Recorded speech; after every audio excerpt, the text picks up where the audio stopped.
Yep. Welcome back to the Power 6 podcast. Here's your host and one of the birthday kids, Isaiah Rose. All right, guys, welcome back to this week's episode of the Power 6 podcast. A lot of exciting things this week. As Devin said, today is my birthday, and it is also Connor's birthday. Unfortunately, he's not here with us. He's probably out with his girlfriend. We also have some exciting news for you guys this week. We are going to be uploading our episodes onto YouTube. So you're going to be seeing all of our pretty faces besides Headley because he doesn't have a camera. We also have another surprise for you guys, but I'm going to announce that next week. So stay tuned for that. This week it'll be me, Max, Brad, Devin, and Headley. We might have a guest picker later on. We're not sure yet. We're still working on that. But like last week, another exciting week of college football that happened. And then we got another big week ahead of us as conference play starts. I'll go ahead and pass things off to Max with this week's agenda. Thank you, Isaiah. Happy birthday once again. Thank you. This week, going to be a similar week. We're going to be reacting to a lot of the big results from this last week, from week 3, including Nebraska, Oklahoma. Obviously, Oregon got a big win. Crazy App State Hail Mary. A lot of stuff to get to there. We got some big games for our week 4 preview. And as usual, the best parts, we get into our locks, underdogs, and predictions. Let's start things off here like we usually do. We got Nebraska, Oklahoma. OU wins the game 49-14. As a Nebraska fan, the first 6 or 7 minutes of the first quarter were pretty fun. Things look promising, but there's just too many issues on the defensive side of the ball for the Huskers. They couldn't overcome the Oklahoma offense. Dylan Gabriel. I didn't think Dylan Gabriel looked all that great, to be honest, but the Nebraska defense is just that bad, I think is an easy way to put it. Dylan Gabriel, he's really not all that cracked up to be. He's all right, but we just made him look even better. And yeah. I like you said, Max, first 6 minutes were great. We had the momentum going, stopped him for one drive, got the ball, went down and scored, up 7-0. We were really feeling it, and then Dylan Gabriel just took out that 61-yard touchdown run to take all the momentum away from us. And it was crazy because just one score like that, and I felt like there was no way we'd come back. And that's exactly what happened. And yeah, it was a sad game. I've never stopped watching a Husker game before. And that game was definitely one of them. Yeah, I was at the game. Unfortunately, I did miss the first 6 minutes because I was trying to get into the stadium because Headley and Connor were running late to get to the tailgate. But I saw the touchdown throw or the catch for Nebraska, and that's about the best I saw Nebraska play the entire game. When it got to 35-7, I said, I'm getting out of here. It was hot, humid, and I got a headache, so I got out of that game. This is the only time I've ever left 2 Nebraska games in one season, and I've only gone to 2 so far. So I'm on a bad streak with that. But like you guys said, we made Dylan Gabriel look like a Heisman candidate. That 61-yard run, he basically went untouched. It was ridiculous. Our defense did not show up. I don't know. I have no words to say. The only thing I have in my notes for the reaction for this week is Nebraska looks like my high school football team. Yeah, our team's pretty bad at football. They are pretty bad. That's my take on the week. They're bad at football. I will agree with you, Isaiah. And I've been saying it week in and week out that we've made every quarterback that Nebraska has played look like a Heisman candidate, and that still holds true. And you referenced that Dylan Gabriel 66-yard touchdown run. If you watch that play back and just see how fast that some of our players gave up on that play, I honestly think that, and correct me if I'm wrong, I'm trying to think of who his brother is in the NFL now or was drafted, one of our corners. God. Do you know his number? 23. Is it Luke Reimer? Luke yes. Luke Reimer was one of the only Reimer's guys not 23, is he? No, he's 28. Isaac Gifford. Isaac Gifford. He was the only one that ran all the way down to the end zone to try and stop that play. If you look, the lineman had stopped 10 yards down the field. Our linebackers stopped maybe 20 yards down the field. And he was able to just basically waltz into the end zone, past a few blocks. And just, I really hope that with Bill Bush coming in, which we'll get to, changes the culture, because guys just giving up too soon is not going to win us any football games, bottom line. No, and I think our players got outplayed and out-physicaled by Oklahoma. Like they seemed like they wanted it more. We just gave up. And one thing I say, if anybody's like overreacting to this loss, that Mickey Joseph isn't the guy. I mean, I'm not saying he is, but like we can't judge Mickey off of this game. Trev kind of screwed Mickey here, throwing him into number 6 Oklahoma as the first game. I was listening to Shake and Nick podcast, one of my favorite podcasts, and they were saying they should have made Scott coach this game because it was going to be a blowout. Like, just make him coach it. But I didn't really think we got out coached per se, more than what we would have with Scott, I felt like.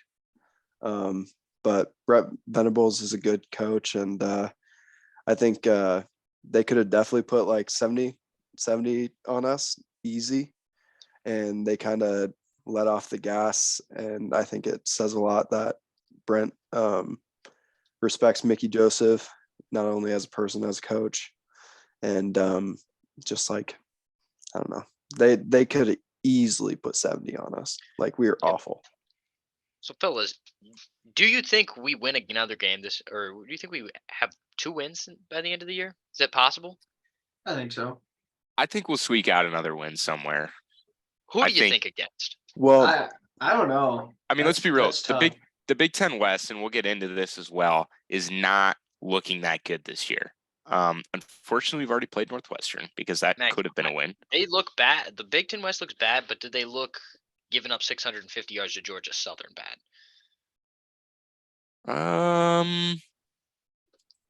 Because I know one team that does. Yeah, there's a pretty clear candidate. Listen, Indiana's a pretty bad team. They're 3-0, but it's been very shaky. I don't know. Well, I'll say you guys won't like what I'm about to say, but according to the FPI from ESPN, we are favored in 1 game for the rest of the season. It's Indiana, right? That's It's the Indiana game. We're Yeah. 63% favorites in Indiana. Everything else is we're not. I just checked Rutgers, and we're like 37% favorites or something like that, and that's against Rutgers. I mean, they've got a great defense apparently, and we'll get into that later. I can't say I'm surprised, but this is college football. Upsets happen all the time.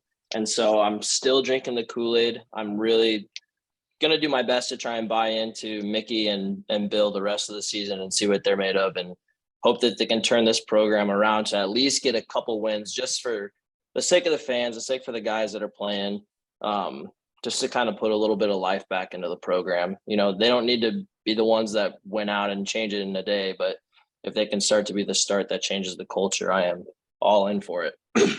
And shoot, 9-3 still can happen mathematically. It can still happen. Alive. And so can the over/under for Kansas as well, Jacob. No, it was 2.5. No, that actually got sealed this week. Yeah, they You did. can, you can put. Can't you push it though? No, It was 2.5. It was 2.5. I thought it was 3.5. RIP. Yeah. Kansas. Is Kansas our first reaction? We should potentially. I mean, I was going I- to talk about Eric Shenander real quick. Yeah, we should probably talk I about wanted- the BC. I wanted to say the only positive out of the score of the game is that I won my works pick'em again, because I pulled a 3, and total score is 63 points, so I won another $10. So even though we're losing, I'm still winning money. That garbage time touchdown really helped you. It really did. Congratulations, Isaiah, by the way. Thank you. Congratulations buddy. to Eric Shenander too for winning this week's round of musical chairs for our coaches. Yeah, so Mickey Joseph decided this week that Eric Shenander is not the guy for our defensive coordinator. Frankly, I think it was a correct decision. The defense is terrible this year. One of the worst defenses that Nebraska's ever had, right up there with like 2007 and 2017, which, by the way, our head coaches were fired after those seasons. We're just ahead of the game this season, Trev. Bill Busch was named now the interim defensive coordinator. I mean, really just the defensive coordinator. I think that's a good move. I like Bill Busch. I like his coaching philosophy, and he has experience on defense. He's coached secondaries. He coached safeties and DBs for some time at LSU. And same with at Rutgers. He was co-defensive coordinator at Rutgers for a while as well. So he's a special teams guy, and he's also a defensive guy. So I'm really excited to see what Bill Busch brings. I thought for a long time, as good of a defense as we had last year, it was built off the super seniors, the 6-year seniors that we did have. A number of those guys now rostered in the NFL. But I thought for a long time, Schneider's defense was pretty predictable. It's a lot of third down blitzes. It's a lot of third and short, second and short, stack in the box, just dumping it off. I don't know. I'm excited to see a change. Yeah, I think it's ironic that Mickey Joseph, two things actually. Mickey Joseph, one, took the loss on the chin. He said it wasn't the assistant coaches, it wasn't the players. This loss is on me. 24 hours later, Eric Shenander's gone, which I think is the right move. Clean slate. Just get Scott Frost's guys out of there. Just get everything Frost. Just go. But I also think it's ironic that like Eric Shenander is gone, because before the season, if we would have said who we want as an interim head coach, we were probably saying Eric Shenander. I know I was. I was like, yeah, just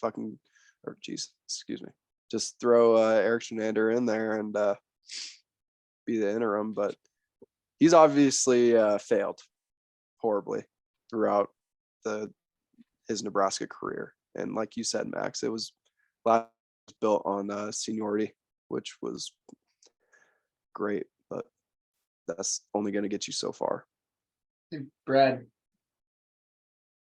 Mama Self's going to be disappointed. I know that one slipped. That's my fault.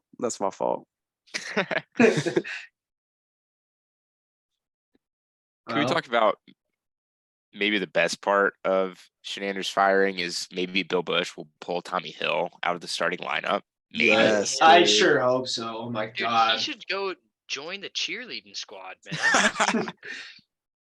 That's what he's been doing best at. The ball's He's uncatchable very- by the receiver. Yeah, and I get it. There's a lot of players that like that's their thing though. Like That's the every DB they like DB being thing. enthusiastic.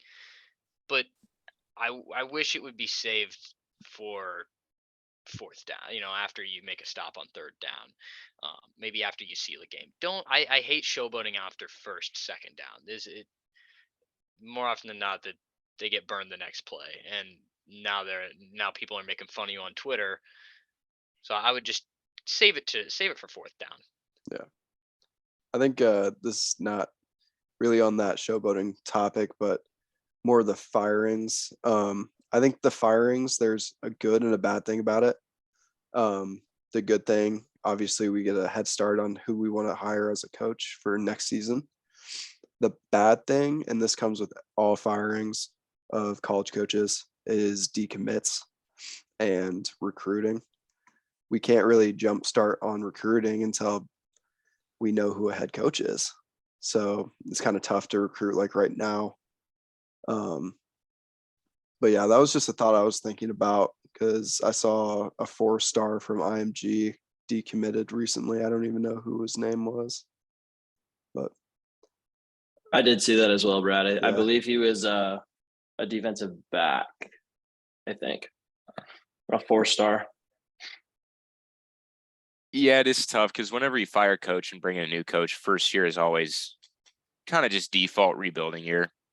Unless you're like a Lincoln Riley, where you get a ton of your transfers into USC, and USC is a hotbed for recruiting anymore, or like a Brent Venables at Oklahoma, but you're just going into really good situations there. But for a rebuild, yeah, it's tough. So we just got to be patient. I feel like with Scott Frost, we weren't as patient as we should have been. We turned out to be patient because we held on to him for so long, but we were so quick to be like, all right, he's going to turn around in 2 years.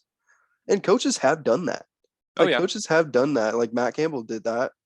And it's just tough. It's just tough. Well, with that, I think that's enough Husker talk for now. I think this bye week comes at a really good time. Hopefully they regroup, gives Mickey some time, gives Bill Busch some time, and then they have a Indiana team who doesn't look that great this year after a bye week, night game in Lincoln. So who knows? Do you think we have all the coaches we have now by the time the Indiana game starts? Yes. I think a firing after a bye week would be kind of fun. Who do you want to see go, Headley? I'm not going to wish for anyone's firing, The offensive line coach? Yeah, me too. Yeah. He has only been here. He is a first year offensive line coach. But okay, so Tommy Hill, right? Comedy on the defense. At least we have some comedic relief on the offense too, and Bryce Benhart. Yeah, that's true. O-line's It is horrible. it is kind of funny. Like I do get a lot of enjoyment out of watching Tommy Hill do a little dance and then walk to the sideline while the other team is celebrating their 6 points. That's really fun. Hey, when we're at that Indiana game, my eyes are gonna be on Tommy Hill the whole time. I am pumped to watch this guy play. I just hope he's not in the field, bro. Nah, well, I just don't want to see him I anymore. hope he gets pulled because he's going to get burned. Like, it's no doubt. oh, dude, he's already been getting. He got I burned. would- It's He got burned crazy. like 3 plays in a row. Well, I Yeah. would like to see. I would like to see with the bye week this week, Bill Busch kind of just go into the locker room and tell every defensive player, your job's not safe. I need to see you work hard these next 2 weeks preparing for Indiana to even have a shot at starting. And I think there's some guys on the bench that'll outwork Tommy Hill. Yeah, I think you're gonna have works hardest. Put him in. You're I gonna think have a that's few what- guys that are just kind of expecting to start, and so they're just gonna take it easy. And I think that's what Mickey Joseph did by taking away all the black shirts. Like, Yeah. I'd love that, and I still do love that. Dude, speaking of which, I don't know if those are ever going to come back. Yeah, I don't at this point. No, they shouldn't. It's horrible. It's No. absolutely horrible. Yeah, not right now. That's for How sure. much do you think one costs? You think I can get my hands on one? I bet we can find one. I bet you can get out there, put some pads on, make a tackle, and you're getting one. I guarantee it. Yeah, for sure. Like, that's more than what any of our defensive players can do. Hey, man, I can hustle. I'll tell you that. I'd say the goal for the end of the year is just get Headley a black shirt now. I think we can manage. Yeah, You know, never this mind. is- Copper this is Hustle off- low. This is off topic, but I don't want to see Wyatt Lever on the field anymore. And we didn't against Oklahoma besides Yes, special we teams. did. We saw him because I looked at our receiving and he had a catch. Yeah, like, okay, There was- second half. there was a- Second half. no, There was a play Throw while my I was Chubba? there, he was in Oh, the first half, and I'm like, why is he in? yeah, that's unfortunate. At least he I- didn't. Playing with Guy the pieces can't we catch the have right ball. now. All right. Well, enough Can Husker we- talk. Like I said, what's up, Devin? Let's do one more thing, Okay. just because it is kind of news for the day. Running back AJ Allen was ruled out for the season due to This is injury. true. Mickey Joseph in his press conference today, when talking about the hiring of or the promotion of Bill Busch, the defensive coordinator, he didn't get into detail about what the injury was and whether or not it happened in the game on Saturday or if it happened in practice this week. But he will be out for the season. So, question begs is, yes, we're going to see a lot more of Anthony Grant, but will we see Ramir Johnson come back and get some extra playing time back in the backfield now? I hope so. Probably. I think it's going to be Ramir, Gabe Irvin, because Yeah. I've heard that Omar Manning and Yant are both like wanting, like praying to get out of the program. Like they've threatened to quit like multiple times. So I think he's long gone at this point, pretty much. I saw Omar tweet today that all those rumors are lies about him like taking a medical red shirt so he can have an extra year and leave. That is what I heard. He tweeted at some reporter today saying that he was going to medical redshirt at the beginning of the year because he had his knee injury and then so many concussions. not because he was wanting to leave the program. That was from his Twitter. Obviously, if he's just trying to put out a good face, I don't blame him, but that's just what I saw today. True. It's hard to, yeah. I mean, it is a rumor, so it is hard to believe it. I don't have anything against Omar Manning by any means, or Jock. How do you even say his first name? Jock Ezient. Jock Ezient, yeah. I have nothing against them. I like both of those guys too. I do too. Yeah. I really like Omar Manning. I wish, if he was trying to get out of the program, I wish he wouldn't be, because I like him in the receiving core. But you can't keep guys here that don't want to be here. I'm gonna make Omar Manning my ringtone, so every time I get a call, I can hear his beautiful, deep voice and just put me to sleep. All right, I think we should move on. We can move on now. Why you guys make it so quiet, huh? I was just waiting for Isaiah to be like, I already did that. But. Nope. Right. I'm just Brad has half a beer and he's getting sauce. Hey, we're moving on. So AP poll this week, nothing drastic. Obviously, we had Washington, as we could have expected, move in there at 18. Miami dropped to 25. The Spartans drop out of the rankings. But no changes up top. Not much to say here unless anyone else has anything. But I think Michigan State out of the rankings is deserved. They don't look that good to an extent. Penn State up big, 14. Same with Oregon, up big. Do you know when official college football playoff rankings come out? Is that week 6? It's like week 6 or 7. Okay. I think 7. One thing I noted on my notes here is that Texas won and they dropped one spot.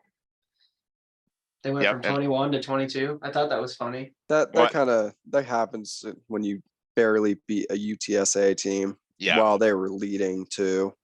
Honestly, they could have lost that game easy. It is a bit ironic that Texas lost last week, albeit close to Alabama, and moved up, and then they win this week and move down a spot. So kind of funny. What's crazy about that? What's crazy about that logic too is Arkansas won, but they almost lost to Missouri State. Yeah. Like they were losing to Missouri State and they didn't move. That's actually surprising. I think sometimes it just kind of depends on who's around you too. Like NC State, I mean, they moved up 4 spots, but they beat Texas Tech decent, but it wasn't like anything crazy, same Tennessee. So true. And there's nothing around them that really all that much. Texas was more lower, so they had more room to move. Yeah. Just how the cookie crumbles. Other teams around them won. College football has been kind of crazy this year so far. Yeah. Like with the rankings, like it's moved so much already. And especially with like the top 25 teams playing close to non-conference teams, it's going to be I'm very curious to see how conference play is going to go for some teams. Other than those top 6, they've moved quite a bit. I mean, it's been Georgia, Alabama, Ohio State, Michigan, Clemson the whole year, top 5. But I'm surprised USC isn't a little bit higher. I think they're right there we're at. I would put them in like 5 or 6. I wouldn't put them in top 4. I don't think they're a top 4 team, even at the end of the year. I think it's interchangeable with Clemson, Oklahoma, USC. They're kind of, if one of those teams loses, USC will bump up if one of those teams loses, obviously. But there's some better games amongst those teams too. Obviously, Clemson plays Wake Forest. USC's playing Oregon State, so they're going to get tested this week, which is good to see. And with that, we can move into some of our reactions this week. Headley, I heard you mention the Kansas game. We can start with that one if you want. Kansas beats Houston. They are 3-0 for the first time since 2009, and off to a tremendous start. They received votes in this week's AP poll. The Jayhawks are now a football school. Yeah, you know what? Kansas finished in 2009. 0-12. 5-7. 5-7. 5-7 after starting 3-0. The year before that, though, they were great. In 2008 or 07. Was it 07 or 08? I think they went 6-6, something like that. 7-5. They were 500, and then it was 2007. They went 12-1. Yeah. I remember him beating up on the Huskers, but Yep. yeah, I am not buying it on Kansas yet. They play Duke this week, so Two who knows? basketball schools. 9-point Yeah, favorites two though. basketball schools. This would be a great basketball matchup. Duke also 3-0 though. Duke also 3-0. Duke, Vandy, North Carolina, and KU, Kansas. And Well, Indiana. the record of And being Indiana. anti-KU until at least week 6. Then I'll decide again.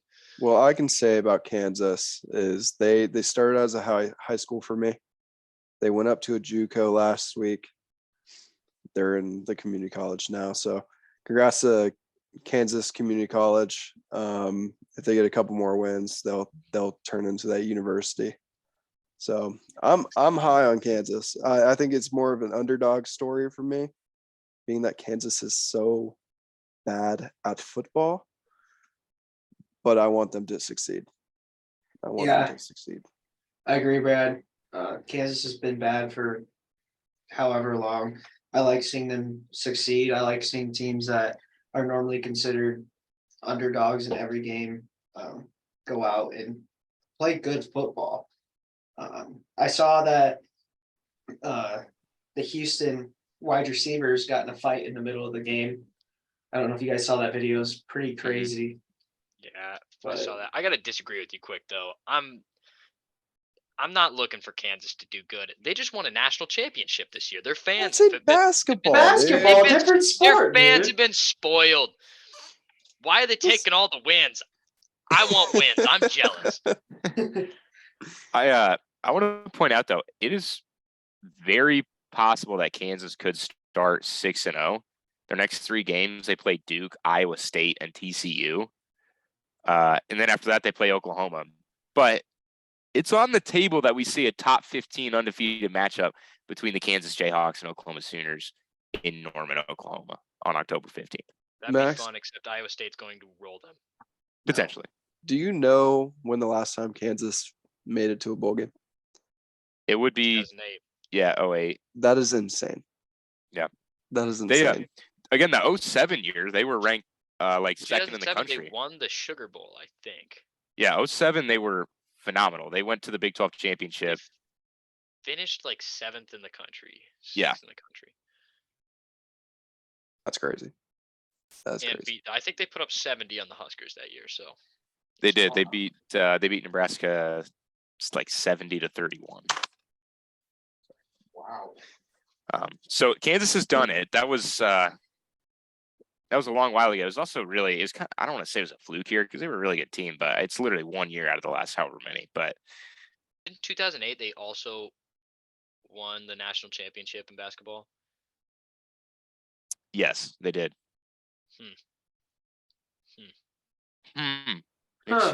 Makes you wonder. Next, we can get into. There were some other surprising results. We had a couple blowouts. They ended up being blowouts. Oregon over BYU, Penn State over Auburn. I didn't see that Oregon BYU result coming. BYU plays a pretty I physical did. brand of football. Lock of the week, Max. Lock of the Yeah, week. Stay tuned for my next lock of the week. Hey, I had my lock of the week hit too, by the way. Just want you to know that. Okay, Mine couple did weeks in as a row well. now. So Couple No, my, just weeks in a kidding, row mine now. I didn't. got. yeah, my lock hit easily. My lock did not. My underdog did. Hey boys, it's time to Okay. be real. Got to take a pause in the podcast for that. Yeah. Penn State also handling Auburn easy. Wasn't too surprising. Brian Harsin is on the hottest of hot seats at Auburn. I That one expect was surprising to me. You thought Penn State was going to go blow out Auburn? Yes. I didn't think blowout, Auburn. but if they won by like 14 plus, I wouldn't have been that surprised. Auburn is kind of in shambles. Like I said, I mentioned this in the last pod, but Brian Harsin was nearly fired last offseason. And then they found like stuff going on in their athletic department where they were trying to like get some bad news on Harsin's name to fire him. So then they fired the Auburn athletic director. It was a mess. Auburn football program's kind of a mess right now. That game was a lot of fun to watch. The CBS afternoon games at the SEC schools, the atmosphere is amazing. And then Penn State came in, and they were electric. It was so fun until Yeah. it was a blowout, but it was a fun game to watch. I bet Auburn. You should have yeah. told the viewers, man. You should have told the viewers. I also bet Auburn. I didn't make that my lock of the week. The viewers only show up for my lock of the week. You should have told them, hey guys, I'm betting Auburn, so bet Penn State. Always fade Headley. Always. The only thing that matters is my lock of the week, which I am 100% on. I got a good lock this week. I'm just saying. Got a good lock this week. It's gonna hit it once again. I can't wait. I don't know if I'm 100 on my locks. Next week, well, it's supposed to be a lock, Isaiah. So, frankly, Wow. Isaiah, do you have pants Look, on? right now? Isaiah. Do you know is what? Do you know what a Yes. lock is? Brett, I have Isaiah, pants on. Isaiah's like, I have a lock that the combination is in the lock, so you Yeah. could open it, but otherwise, I think it's. But you're not gonna We'll get have a it. so- segment for I'll, Isaiah. I'll give you the Hey, combination to the lock, but you can't get it. How about that Washington Michigan State game, guys? I predicted that. Just, Okay, just say anyway. it. Just say it, Max. Just say it. I told you so. I No, told you so. no comment. I did. I wasn't high on Michigan State, but I also wasn't high on Washington whatsoever. I did think Michigan State was going to win, and I did Devin- bet them like 3 Devin, I times. wish I had a voice recording of you being like, I got Michigan State winning by 14 plus easy. Hey. Did Devin Miller say that last Hey week? man, we I could did. edit You it did say in. We could edit it in right I here. Ready? did. I did choose Right there. Michigan State though. I think it was only Connor and Max that took. It was Connor and Max that took Washington. And that's one of those hills I'm just gonna have to die on. I was really confident in Michigan State going into Saturday, and they let me down. I've been coming on this streak like Headley. Any of my bets, if you want to win, just Dude, bet the other I don't know side. what you guys are talking about. I've been betting good recently. Back think on I the back I'm on the up, winning dude. train. I'm up over the last 2 weeks. I'm up. Had Nice. 2 4-leggers, and I don't think I hit a single one this weekend. Damn. I'm 4-0 betting against Nebraska and 3-0 betting Iowa under. So Nebraska is like very bad against the spread. This year, yeah, we're the worst in the Nebraska- country More against the than- spread. That's Going for almost a lock for anybody. Nebraska's a lock if you bet against us. Yeah. I'm gonna do it again. I wish I could during the bye week. How many coaches we lose this week? I don't know. Next, there was some other. NC State beating Texas Tech. I feel like that was nothing I didn't crazy even there, watch that right? game. Yeah, it wasn't. There was besides the dude getting his leg snapped in half, it I'm wasn't glad I did not see that. Yeah. wasn't all that great. I think I'm gonna have to watch that video. I just want to see what happened. Oh goodness. A&M beats Miami in a low-scoring game. You know the stat I heard about this one? Miami had 27 first downs. It's the only team. It's the most first downs ever by a team to not score a touchdown in a game. No touchdowns. Wow. They That didn't was a score good a game. single touchdown. No, They they- had 27 first downs. 27. Wow. To put that into People saying the game was perspective, boring. This week against Nebraska, Oklahoma scored 49 points. They had 31 first downs. So if you get that many first downs, 27, you should be scoring like 30 plus. They scored 9 points. That's almost impressive. Yeah. That's a You that can should move be the a ball. You Nebraska just- you stat. can't put it in the end zone. Yep. Nebraska's having a hard time moving the ball right now. So let's take it one thing at a time. Well, we only had a hard time moving the ball against Oklahoma so far. Yeah, our Oh, that's offense at wasn't very least. good. We Against already some- talked about some Nebraska. par teams. Yeah. Hey, listen. We talk about offense. We got that Iowa game to talk about. Yeah, Iowa beats Nevada. Spencer Petras plays on Sunday. That is what I was Question going to mark? say. If you would have told me that before the season, don't know what I would have told you. I would have told you you're an idiot, actually. But But Iowa was taking shots down the field, man. Yeah. They weren't catching a lot of them. But Petras was throwing pretty good footballs. I don't know. When I was watching, he just kept overthrowing people. Yeah, I did that- not see that. I thought I he was throwing it I pretty watched good. for like 3 minutes. Oh, well, there you go. I Yeah. watched, I think the whole first half but Petras was putting the ball like in a catchable spot. They weren't perfect, but they were catchable, and nobody was really making plays for him. But the receivers that can make a play for Petras probably went off to different school, like I don't know, Purdue or something. Yeah, like Yeah. Charlie Jones maybe. I gotta apologize to the listeners if they took my lock of the week last week. I know I tried to win Andrea some money back by betting Nevada to cover 23-point spread. I was so confident in that, but I also forgot that Nevada's got to score at least like a field goal, and they suck. So I will never bet on Nevada again. That's exactly how I felt about UConn on Michigan. All they had to do is get a field goal or maybe even a touchdown to cover that 48-point spread. UConn is so bad, though. I didn't know Nevada was. Too. I didn't know Nevada was that bad, but UConn is so bad. God. On top of that, it's a combination of Iowa being literally number 3 defense in the nation for points against. So that's kind of tough. Well, I mean, they had They're 3 good. points against them in the first game. So, Dude, they're tough. Yeah, and then Iowa's got a legit, 13. very legit defense. Their guys Man. are hitting hard too. They fly They around. fly. whacking people. Yeah. It's fun. It's actually equally fun watching Iowa's offense and Iowa's defense, but for completely opposite reasons. It's comical Yeah. for offense. Yeah. I've actually never had more fun betting an under in my life. Like under is an awful bet. You never like doing it because who wants to cheer for no points? But watching Iowa score no points is such a fun under. Iowa's so fun to watch this year because it's equally as bad and good. It's a circus on offense, and then on defense, it's just masterclass. They're flying to the ball. I would like to introduce a brand new segment for this week. It is called the Petrus QBR segment. It's where we take a look at this man's QBR and see where it went. Do you guys know what Had it to was have been this pretty week? good this week, right? 33, Wait, can I guess? it was a 33. 31.3. 31.3. Wow. Yeah. So remember, he went 12 times up last week, and this week a little more than 2 times, 2.5 times higher. Dude, I thought he threw 2 touchdowns. He threw 1 touchdown. He went 14 of 26, so just barely over 50%. What, they let him throw 26 times? Yeah. Dude, Which is crazy Justin 'cause it was Fields threw raining. 11 times last night, by the way, if you guys are wondering. Justin Fields. Yeah. Peaches How threw many- more than double what Justin Fields Justin didn't play Fields last threw night. last night. I would say Justin Fields didn't play last night. He played on Sunday. That was on night. Sunday. Sorry. No.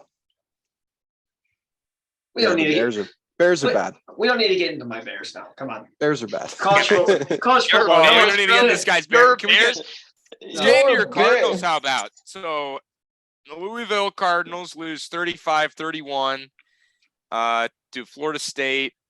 Louisville is bad. Okay, moving on. Louisville How is about not the bad. They lost by Dude, they're 4. awful. They're not That a was good a football bad team. They're game. a bad team. Dude, I'm telling you, we have Louisville on the picks. I'm picking them. I don't even care who they're playing. I don't think we have them on the That picks is this so week. That's a bad They're a take. bad, No, bad the team. rest of the season, if Louisville's on there, just note that, Max. Well, All right, guys. they're not Make a going to be note. on there. Louisville's They might not be gonna on. be on there. They might be on there for a spread pick. I'm never putting another Louisville game on our picks. All right. They play USF, so yeah. I mean, they should. I hope you enjoyed it, Isaiah. Now, I wait, hope for you the- enjoyed picking your favorite team ever. For the listeners, I've been a fan of Louisville Cardinals since 2015. I figured it out the other day. Okay. Anyway, some other Moving on. games this weekend. The App State Hail Mary is pretty unbelievable. Not much else They're to say just about an that. exciting was really football crazy. team to watch at the moment. Yeah, I mean, I haven't even watched them play yet this year. they're am I gaming really against North missing out? Carolina. Yeah, it Telling was you. insane. Sunbelt's insane, man. Fun belt. Sunbelt's insane. Fun It belt, is baby. cool that they got a Hail Mary on the day they had game day. That's awesome. That is actually. There's no better way to end your game than end your weekend with college game than a Hail Mary win. And then let's get into some Big Ten talk here. So Northwestern loses in embarrassing fashion to FCS Southern Illinois. Purdue loses to Syracuse. Man, they should have won that game. That was an unbelievable game to watch. But the Big Ten West is struggling right now. Not Big Ten not West great. is 12-10, while the Big Ten East is 20-1. Yep. Michigan State has that one loss. Holy It is insane. shit. It is That insane. is Wait. crazy. So did we all pick Purdue and lose again? No. Yeah. Yes. Yeah. We yes. Yes, we every did. time we've had Yes, a we unanimous did. pick, we've lost. And 2 of the times it has been Purdue. Yeah. Yeah, I think I'm off the unfortunate. Boilermakers train now. So if everybody's picking Purdue, I'm Good fun, Brad. I'm fading you guys. I'm gonna ride it because one of those weeks they're gonna win, and it's gonna be like a big upset. And you know, the week they're gonna win, we're all gonna pick them against Nebraska. I wouldn't call that an upset. I'm not saying it's an upset. I'm just Yeah. saying. Yeah, I'm but just saying the Nebraska- next time we all pick them. like Big Ten West, to be the bottom of the Big Ten West is really sad. Hey, that's us. Yeah. Yeah. But is that surprising? We've been we also are one of the few that have an actual in-conference game. Let's Yeah, not forget about that. I really hope we don't finish at the bottom of the Big Ten West. That would really be I awful. wouldn't That's be weird that that's what I'm surprised. cheering for now is not bottom of the Big Ten West. I mean, how many years in a row have we been the bottom? Couple years. Or- I was gonna Mm. say. Under Frost, we've been Last year we were last like 3 times. Oh wait, no, Northwestern was last year. Did Northwestern end up? No, we actually, Northwestern was last year. Yeah. Because Northwestern and us they're- both got one conference win, and we had the tiebreaker over Northwestern. It was an odd year for Northwestern. Yeah. I mean, what is it this year? They lost to an FCS school. Yeah, and they lost to Duke. They're not doing great. Not doing too hot. What is Northwest? I think Northwestern is 1-2 with their only win against Nebraska. So, Yeah, so they're 1-0 in conference play. So they're at the top of the conference for the West. yeah, real fun times. Real fun times. Who's you guys' new favorite then for the Big Ten West? Because I know preseason, I think we all chose Wisconsin except for you, Headley. Chose Iowa, right? Yes. So, if you could change that right now, what are we thinking? I still think Iowa has a chance. I do think that they have a chance to win the West. Yeah.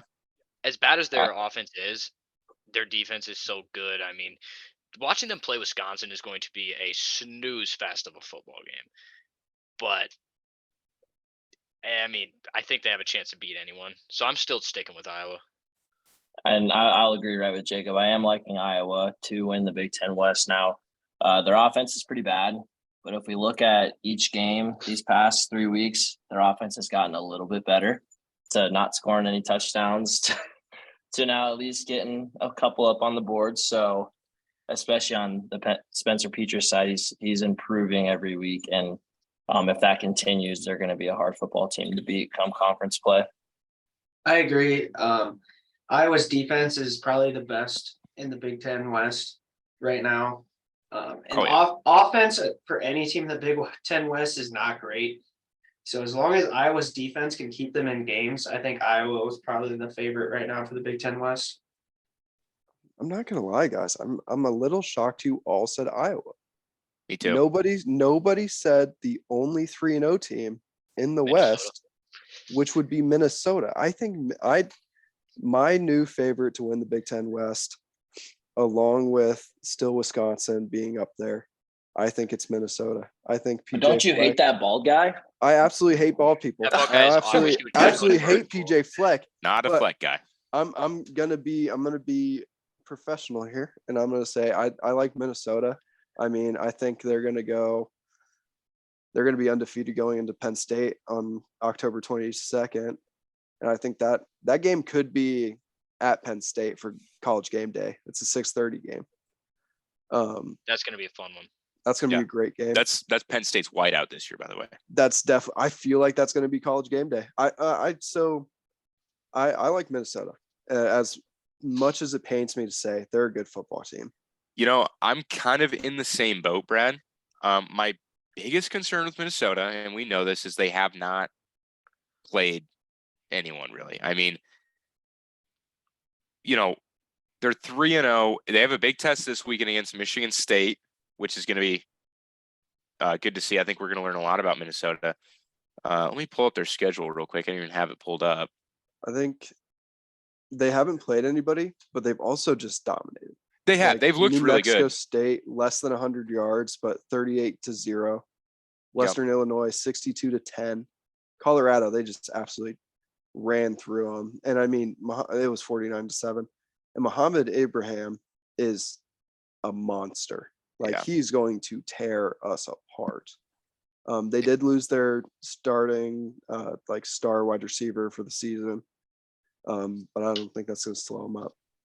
See, that's where I do get concerned about that because obviously New Mexico State is one of, if not the worst team in the FBS. And then Colorado is probably the worst Power 5 team. And then you have Western Illinois at FCS level. Just a lot of unknowns. It's true. It's very true. If I had to change my favorite right now, I probably would change to Minnesota. But it's kind of funny because like we're talking about who's the new favorite in the Big Ten West because they've looked really bad. Well, it's kind of like the entire division has kind of gone down. So it's like I'm almost still riding Wisconsin, just because I don't know. And guys, Nebraska is so bad, it can still happen. Oh yeah. If we're saying Iowa having 0 conference wins, they haven't played an in-conference opponent yet. It can still happen.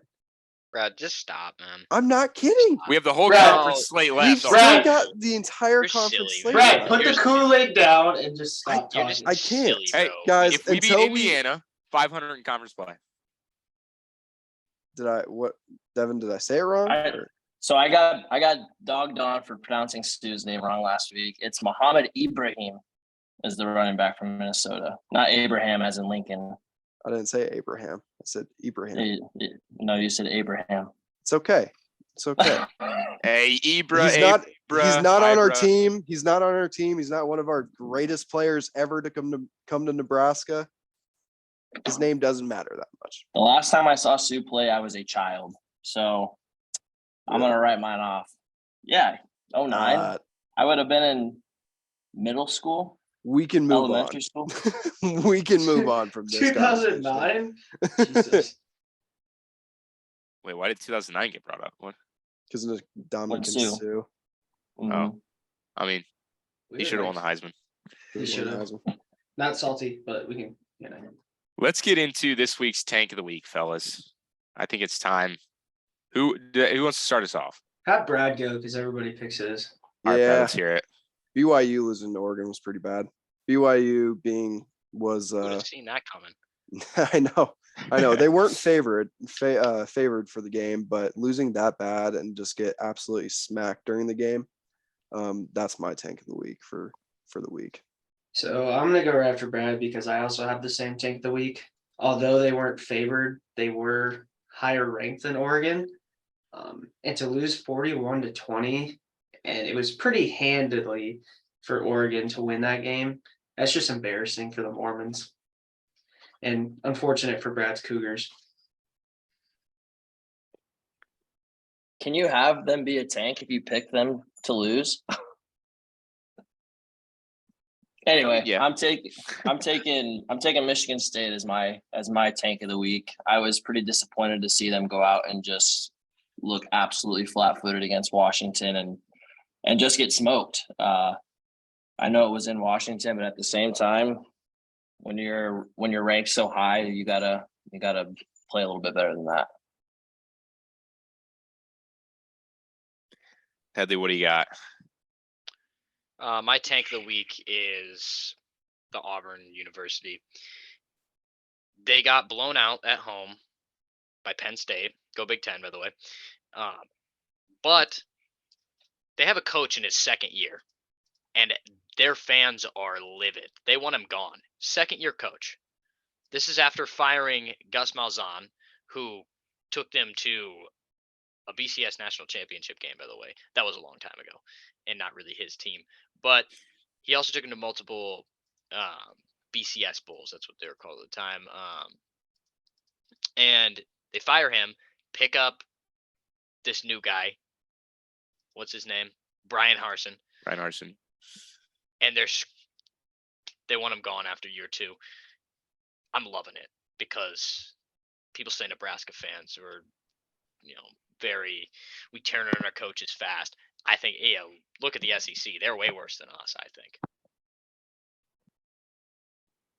Yeah, the fans are getting pretty unruly there, pretty impatient in Auburn. I did like one thing, and you kind of said this. The Penn State fans that were in Auburn after the game were chanting SEC, so that was pretty funny to see. My tank of the week this week is Herm Edwards and Arizona State. So Firm for Herm, no longer a thing. Dang. He has been fired. Gosh. Arizona State is 1-2, and this weekend they lost to Eastern Michigan, 30-21. Didn't even make it off the field Saturday night. Correct. Yeah, he got stopped by the AD and university president, and probably got fired right there as he's walking off the field. So unfortunate for the old Herm Edwards, but that's my tank of the week. I also secondary tank of the week to the Iowa City weather. 2 weeks in a row. 2 Yeah. weeks in a row. That was bad weather. No. Good tanks, boys. Good tanks. None of us had Nebraska. That's good. I'd say we played pretty good this weekend. We didn't That get one- tank of the week. That one was yeah. That one was pretty noticeable. That was gonna happen. Yeah, that's true. All right, now we can get into our week 4 preview games. So let's start with a little Clemson Wake Forest action. Clemson number 5, Wake Forest number 21. So we got a ranked matchup here. Right now the Tigers are favored by 7 points. This one will be at Wake Forest. Should be a good atmosphere. And I think the Demon Deacons can give Clemson a bit of a test. They still got a really good offense under Dave Clawson. Yeah, I was debating this and another game between these 2 games for an underdog of the week. Clemson's due for a bad loss or a close game against Wake Forest or Miami, whoever. So I'm interested to see how this game ends up. I hope Wake Forest knocks down Clemson because, like the first episode, I'm not big on Clemson, so waiting for their demise. I don't have anything for this game. Only thing I had for my week 4 preview is I'm glad I don't have to watch a disappointing Nebraska team play this week. Yeah, it is kind of nice that it's a bye week, not gonna lie. Just sit back and enjoy Stress-free weekend, man. Yeah, just enjoy some college football. I'm actually really excited for this game this week, and I think it's going to be up to Clemson's defense to really keep them in this game against the Demon Deacons. And so I'm looking forward to it. But I agree with Brad. I think they're kind of due for an upset. I don't know if it's going to be against a ranked opponent or if it's going to be an unranked opponent, but they are due for a big loss. Yeah, I don't really know a lot about the ACC, but I know Clemson's got a really good defense. Top 25 matchup. I'm excited for it. Should be good on 11 a.m. kickoff, so we'll get that one out of the way right and early. Next, we got Florida and Tennessee. This is where game day is going. Knoxville, Tennessee. Really? This is yes, it is. Oh my gosh. I know. It's a big matchup though. Tennessee's kind of trying to put themselves back on the map. The cheapest ticket for this game, guys, just under $300. Tennessee fans, the Tennessee fans are hyped for this one. Probably still bitter about that super regional. Yeah, Stupid yeah. Tennessee fans. Top That's 20 matchup though, crazy. and Tennessee is favored by 11 points. Reasonably big spread, but I personally expect Tennessee to win by like around 10 points. I don't know. Florida didn't look all that good against Kentucky, and I think Tennessee's shown that they're a pretty good team so far this year. I really like this game. Oh, Go ahead, wow, Isaiah. I'm gonna weigh in. No, I'm gonna say I really like this game. I think it'll be good. Top 20 team matchup, and especially for the SEC, it'd be a really good game. I'm with Isaiah. I'm really looking forward to this game, and we'll get into it later. But I'm actually really liking Florida here. I think it's gonna be a good one. Yeah, earlier this year, I said Florida was a fraud. So I'm sticking to that. I want to see them win. I like to cheer against Tennessee.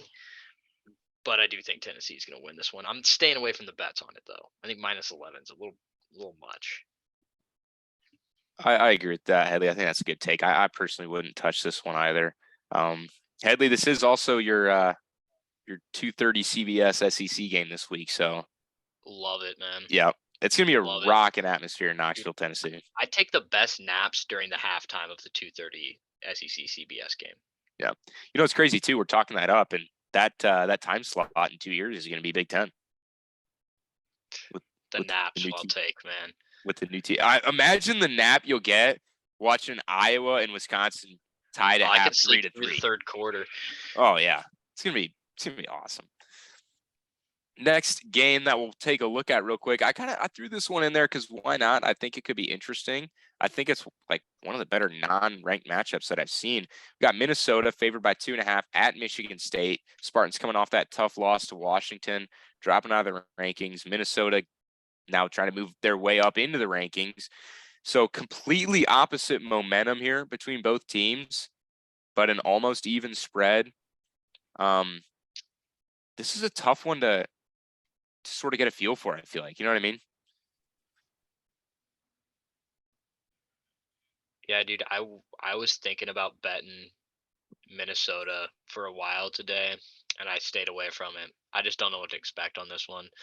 But I wouldn't be surprised if Minnesota comes out and makes a statement. Yeah, I have a feeling Go ahead, Brad. I have a feeling that Minnesota's low-key going to roll them. I think they're going to ride the wave from their first 3 games, and it'll be a real test, like Max said earlier. So I'm excited to actually watch that game. So I think it's also a toss-up on this game. Like you guys were saying earlier, you had Minnesota as your favorite for the Big Ten West. They're actually my second favorite. I'm really excited to see what they can do this year. They look very good right now, being 3-0 in the Big Ten West. I think they will be a powerhouse. I think they're going to be a hard team to beat.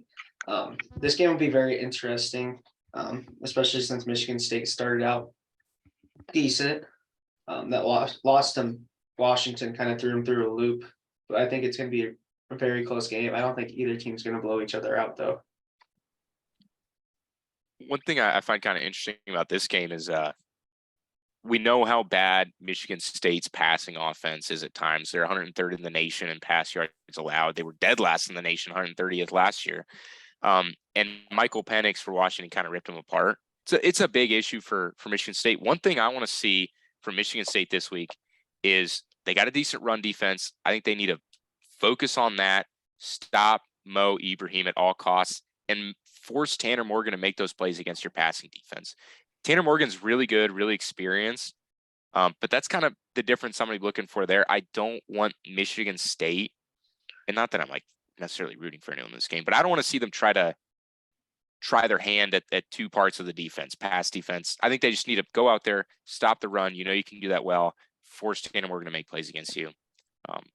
And that's what's going to win or lose the game for Minnesota, I feel like, is Tanner Morgan's arm. Just got to make the throws. I agree with Brad. I think this is, if there's a game this early in the season to make a statement that they're the real deal and a serious contender for the Big Ten West, this is the perfect opportunity for Minnesota. Yeah, they certainly can come out and make a big statement. And if they win this game, they're in their top 25 team as well. So big opportunity for the Gophers at Michigan State too. So that kind of say a lot. Nice little road win there. Next, we got top 10 Arkansas team at Texas A&M. Big game here. Texas A&M favored by 2.5. And coming off a big win against Miami, frankly. So, going to be interesting to see this one, what Arkansas can do, because Arkansas looks shaky, right? And you were talking about the spread against Missouri State last week. So, another tough one to kind of get a read on here. Yeah, I think this is my game of the week, actually. Mostly because the next week, Alabama comes to Fayetteville and plays Arkansas. And that could be a top 10 matchup. And College Game Day could go to Fayetteville next week. So I'm excited to watch this game and see what happens. I'm riding the Hogs, though, for this one. I'm actually surprised by the spread just because Texas A&M to start out was really bad, but I know they changed quarterbacks for the last game, right? Didn't they, Max? Correct. Yep. Max Johnson was in. That probably helped them with that game against Miami. But I'm still surprised that Texas A&M is favored in this game. I really like the Hogs this year. I'm kind of on that. Go ahead, Headley. Yeah, I don't really know a lot about this game, but I do know I want Arkansas to win. I'm going to be cheering for them. It was this week that I found out that the M in Texas A&M stands for mechanical and not military. which makes a lot of sense now that I think about it. But I thought, they had their whole cadet thing going on at the games. I thought they were like a military school. Wait, what Did is you guys the know A? this? What did the A stand for then? Agriculture. Agriculture and mechanical. I mean, it makes sense that since they're in Texas, but like, I agree. Like the military things, what they're kind of I rolling thought with. they were military school, like looking at their team or looking at their fans. The cadets. Don't their fans say they're cadets or something? I don't know. Or am I wrong with that? I don't know what Texas A&M fans are up to, but I hope they lose to Arkansas this week. Is it just because their fans have their whatever? It was the going on? yell leader thing that got me. The video just made them easy to root against. I need to see this video. Dude, it's bad. Headley, I could see you as a yell leader. You don't say things like that. That's just ridiculous. We'll move on from that. I take that back. I apologize. Thank Last you. game that we'll check out here real quick before we get into a different special game this week besides Nebraska. But we got Wisconsin at Ohio State. Buckeyes favored by 18. Remember, they were favored by this much playing Notre Dame. Is in Columbus, and they couldn't quite cover. This game's going to tell me a lot more about Wisconsin than it will Ohio State, I feel like. Curious to see how that Badger team comes out and plays. See if their defense can step up against Ohio State as well. I think this is a really good Big Ten matchup. East versus the West. I agree. It'll tell us a lot about Wisconsin than Ohio State. We know Ohio State is good, but we don't really know much about Wisconsin so far. So I'm really excited about this game. Be a very good Big Ten matchup. I'm excited about this game as well. I think that putting a little bit of money on Ohio State 18 points is not a bad idea. I mean, 3 touchdowns. You got your Big Ten opener at home. Could be a lot of fun.